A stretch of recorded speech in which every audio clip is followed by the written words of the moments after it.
Mary is the sister of Aaron. Why, Muslims? Why? They say to you because at the old day, brother, they used to call them by your ancestor. By what? By their ancestor. But Mary, she is not from the ancestor of Aaron.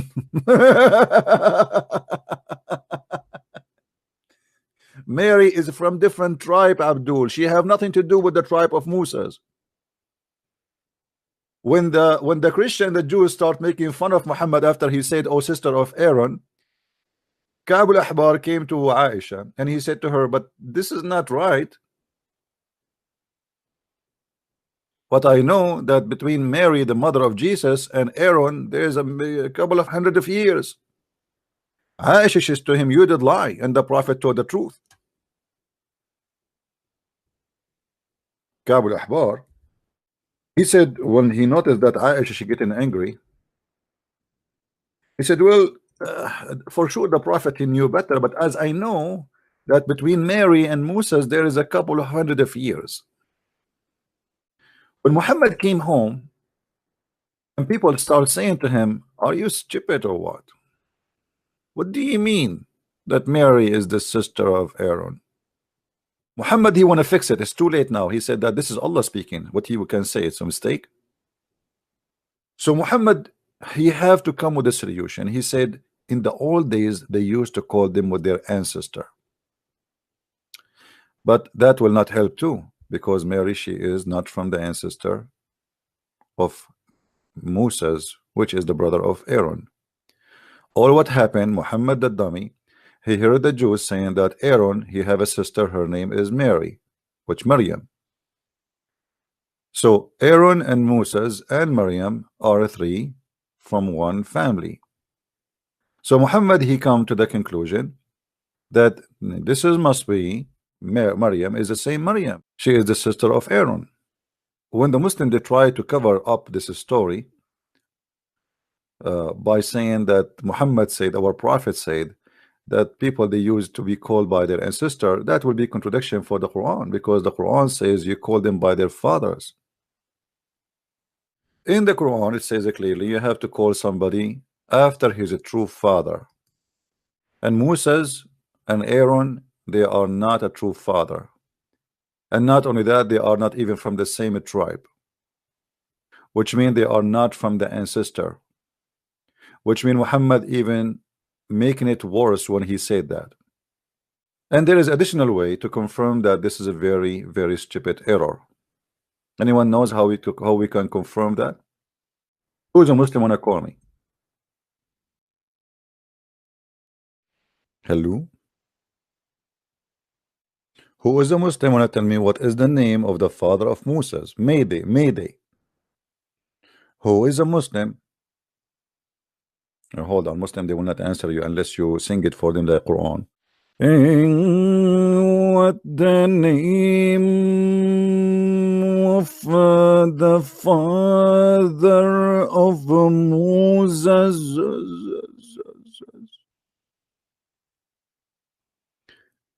If there is anyone can tell me what the name of the father of Moses is, I cannot squeeze myself more to ask you what is the name of the father of Moses. What the heck? Until now there's no response. I mean, we made Quran for you. Do you know why the Muslims are not answering? Because it's very embarrassing. The father of Mary is Umran. The father of Moses is Umran too. Unbelievable. So they try to fix it. They say to us, "Oh brother, they used to call them by their ancestor." The Christian, there's a guy, his name is the Christian Prince. He always say how Allah he called in the Quran Mary the sister of Aaron. That because he's stupid. In the old days, brother, they used to call a person by his ancestor. And this is proven by history and books, even from the Bible. What Bible? What are you talking about? Mary in the Quran, her father is Umran. This is why there's a chapter in the Quran, it's called the chapter of Umran. Mary father, his name is Umran. Musa's father, his name is Umran.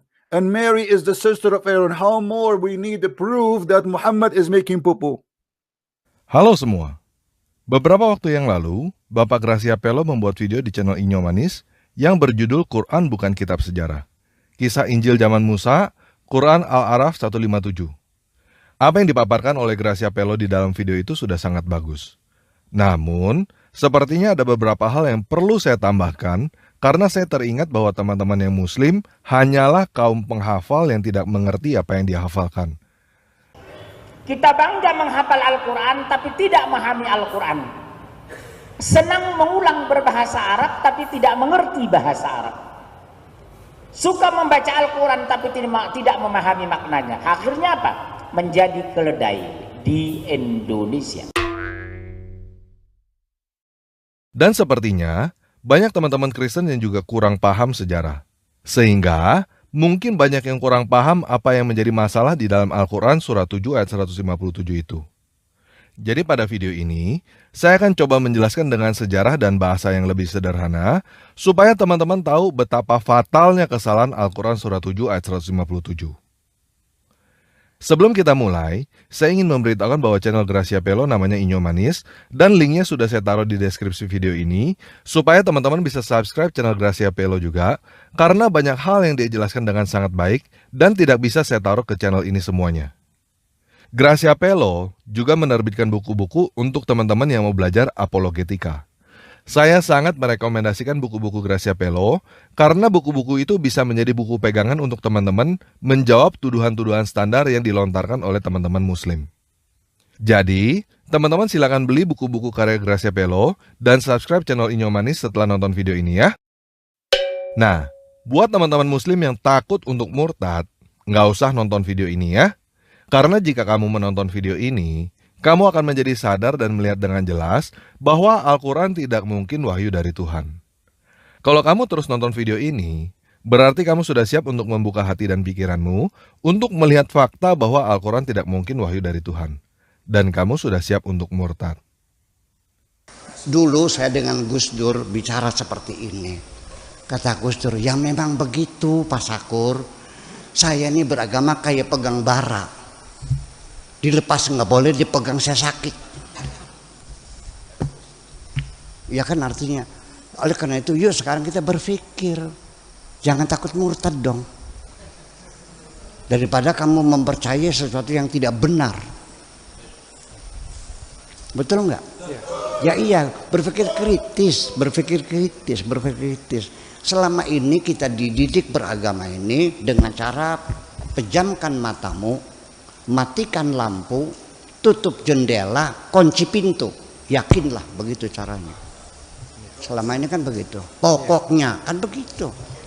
Yuk kita berbicara rasional. Bagaimana? Kamu mau terus menghafal apa yang kamu tidak mengerti dan hidup di dalam dusta? Atau kamu mau melihat kebenaran dan keluar dari Islam? Kalau kamu mau terus hidup di dalam dusta tanpa mengetahui kebenaran, silakan tutup video ini sekarang ya. Karena setelah lagu pembukaan video ini, hati dan pikiranmu akan siap untuk menerima kebenaran dan keluar dari Islam. Oke, kita mulai aja ya.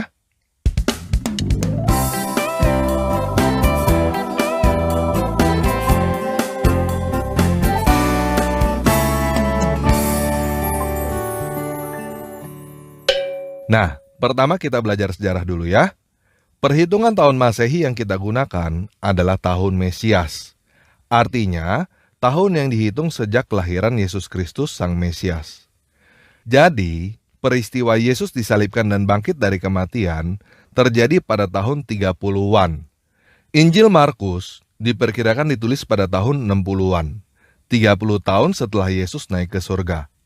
Injil Matius dan Lukas diperkirakan ditulis pada tahun 80-an, 50 tahun setelah Yesus naik ke surga. Injil Yohanes diperkirakan ditulis pada tahun 90-an, 60 tahun setelah Yesus naik ke surga. Yohanes adalah murid Yesus yang paling terakhir meninggal. Dan dia adalah saksi mata atas segala peristiwa yang terjadi pada Yesus. Jadi, Injil Matius, Markus, dan Lukas sudah beredar di kalangan gereja ketika Yohanes masih hidup. Jika ada kesaksian yang keliru, sudah pasti Yohanes akan menulis surat atau buku kepada gereja-gereja pada saat itu yang isinya adalah bantahan atas buku-buku yang ada. Kenyataannya, Yohanes tidak membantah kesaksian yang tertulis pada buku-buku itu. Dia bahkan menegaskannya pada buku Injil Yohanes yang dia tulis, supaya gereja-gereja lebih memahami apa yang disampaikan di dalam buku-buku Injil yang lainnya. Nah, biasanya teman-teman yang Muslim bertanya, mana Injil Yesus yang asli? Jadi sekarang saya mau memberikan jawaban kepada teman-teman yang Muslim begini. Yesus bukan tukang jualan buku yang turun gedebuk dari langit. Dan Injil bukan kata yang berasal dari bahasa Arab. Kata Injil berasal dari bahasa Yunani Evangelion yang diserap ke dalam bahasa Arab. Eu artinya baik. Angelion artinya adalah berita atau kabar. Angelos artinya adalah pembawa berita atau pembawa kabar. Bahasa Ibrani Angelos adalah Malaki yang diserap ke dalam bahasa Arab lalu ke bahasa Indonesia menjadi malaikat. Kata angelos ini juga yang diserap ke dalam bahasa Inggris angel. Jadi, Evangelion atau Injil itu artinya adalah berita baik atau kabar baik. Bukan judul buku yang turun gedebuk dari langit yang tidak seorang pun tahu apa artinya. Nah, apa Injilnya? Apa kabar baiknya? Kabar baiknya adalah Yesus Kristus bangkit dari kematian dan naik ke sorga untuk mempersiapkan tempat bagi orang-orang yang percaya kepada Dia.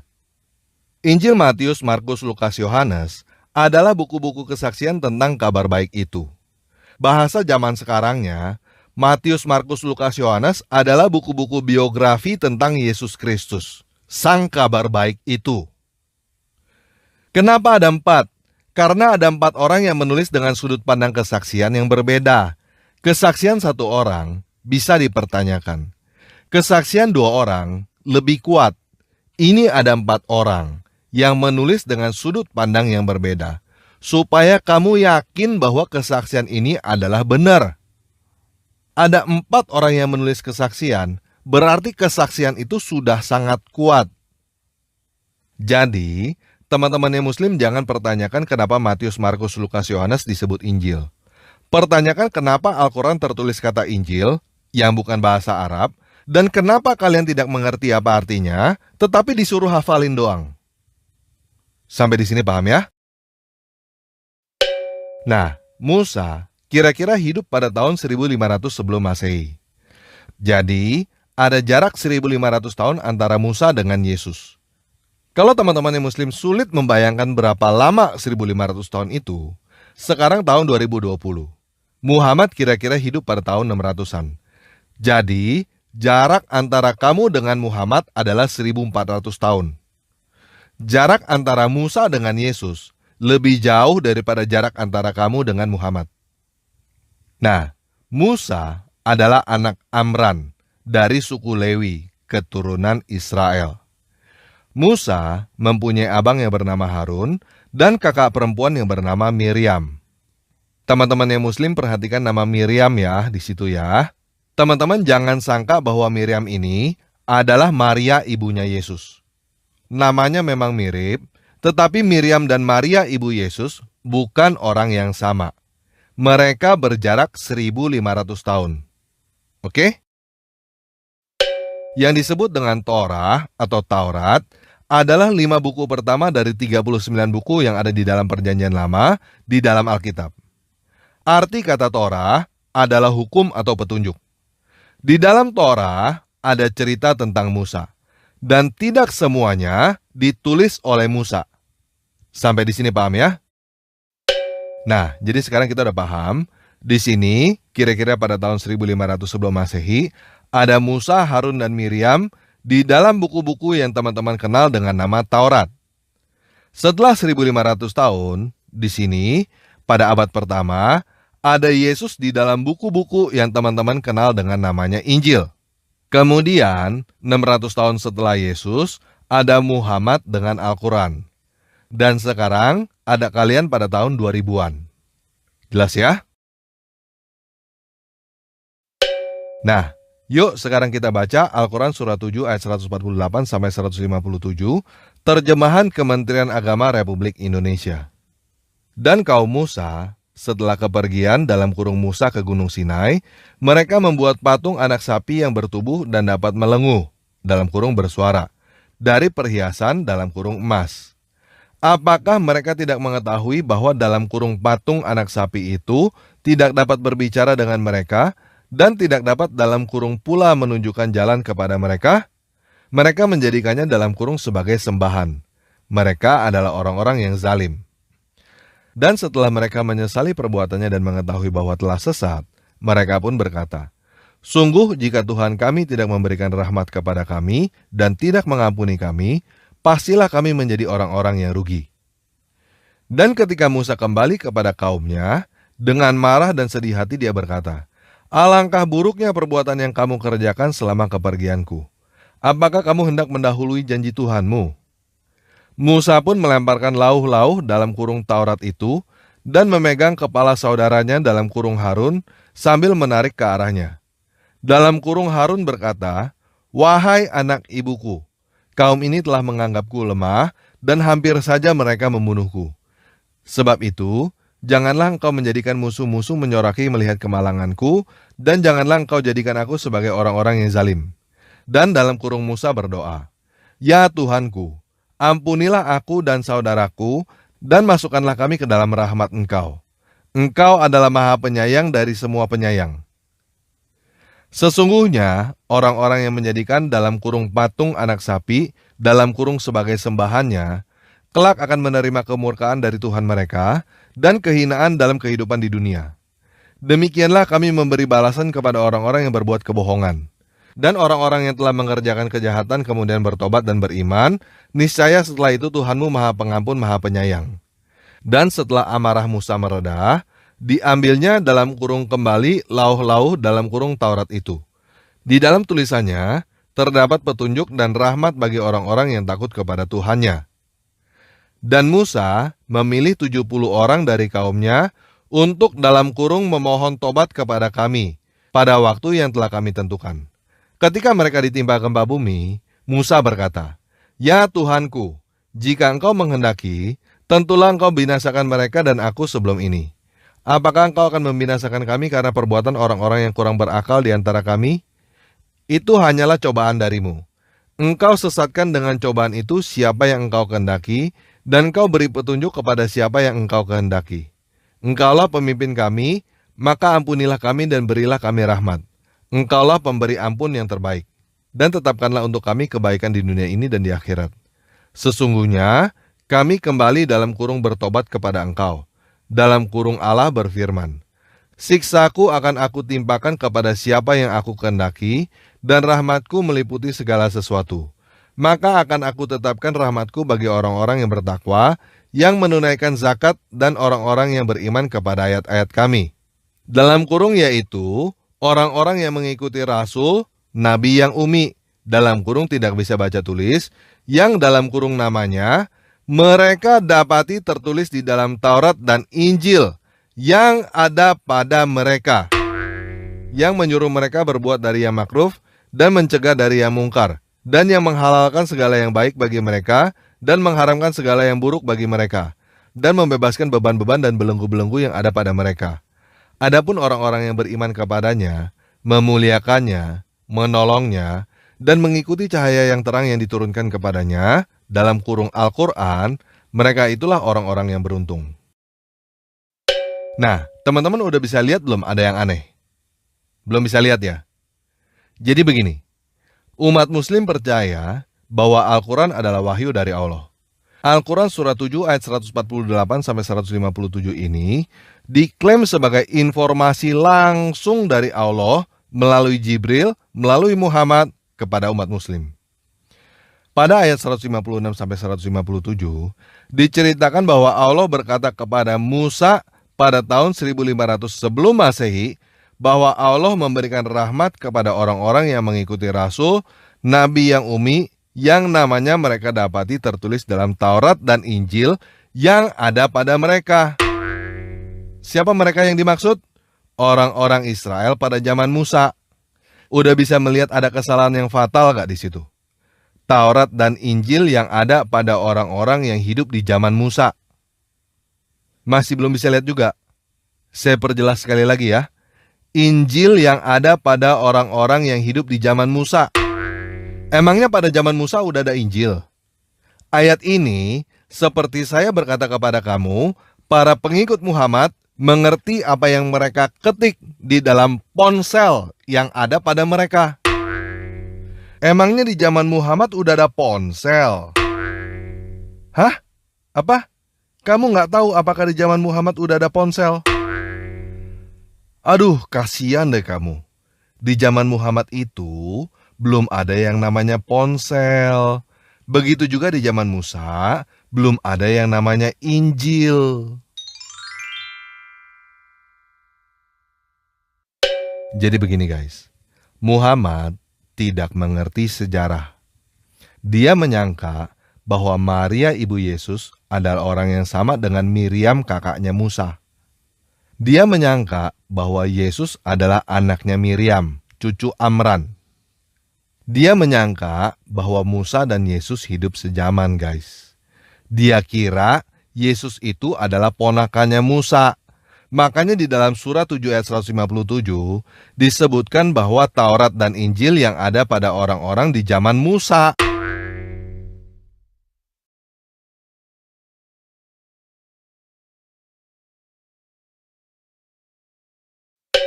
Sekarang udah bisa lihat kan kesalahan fatal yang ada di dalam Al-Quran surah 7 ayat 157? Udah bisa lihat kan bahwa Al-Quran hanyalah karangan manusia yang tidak mengerti sejarah. Dan kamu menyangka Al-Quran adalah wahyu dari Tuhan karena kamu ketipu oleh penjual buku. Kamu disuruh menghabiskan waktumu untuk menghafal, memang supaya kamu tidak punya waktu untuk mengerti apa isi buku itu. Buku macam apa yang cuma bagus kalau kamu tidak mengerti apa isinya? Ponsel macam apa yang cuma bagus kalau kamu nggak nyalain? Kalau kamu nyalain langsung rusak.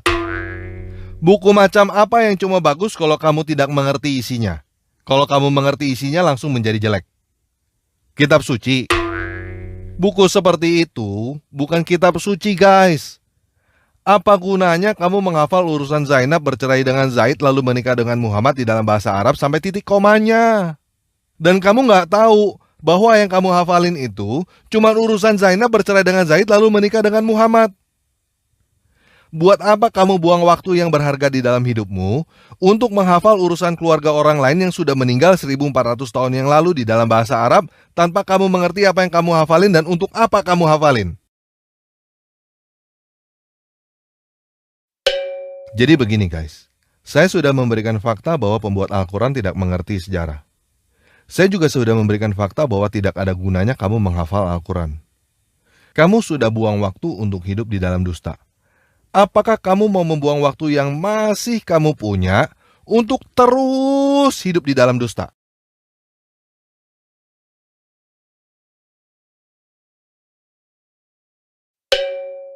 Kalau kamu sudah sadar bahwa Al-Quran bukan wahyu dari Tuhan, silakan ketik saya keluar dari Islam pada kolom komentar di bawah video ini setelah video ini selesai ya. Kalau kamu masih belum yakin dengan apa yang saya sampaikan, silakan kamu buka quran.kemenak.go.id. Baca seluruh isi Al-Quran yang sudah diterjemahkan ke dalam bahasa Indonesia oleh Kementerian Agama itu. Ketika kamu baca Al-Quran di dalam bahasa yang kamu mengerti, pertanyakan apakah kamu layak untuk membuang waktumu untuk menghafal ayat-ayat yang kamu baca itu di dalam bahasa Arab.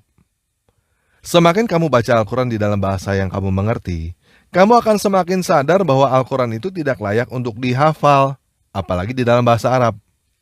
Dan akhirnya, kamu akan menjadi sadar bahwa Al-Quran sama sekali bukan wahyu dari Tuhan. Setelah kamu sudah sadar bahwa Al-Quran bukan wahyu dari Tuhan, segera keluar dari agama Islam ya. Oke, sekian video kali ini. Yesus Kristus penguasa saya memberkati kamu.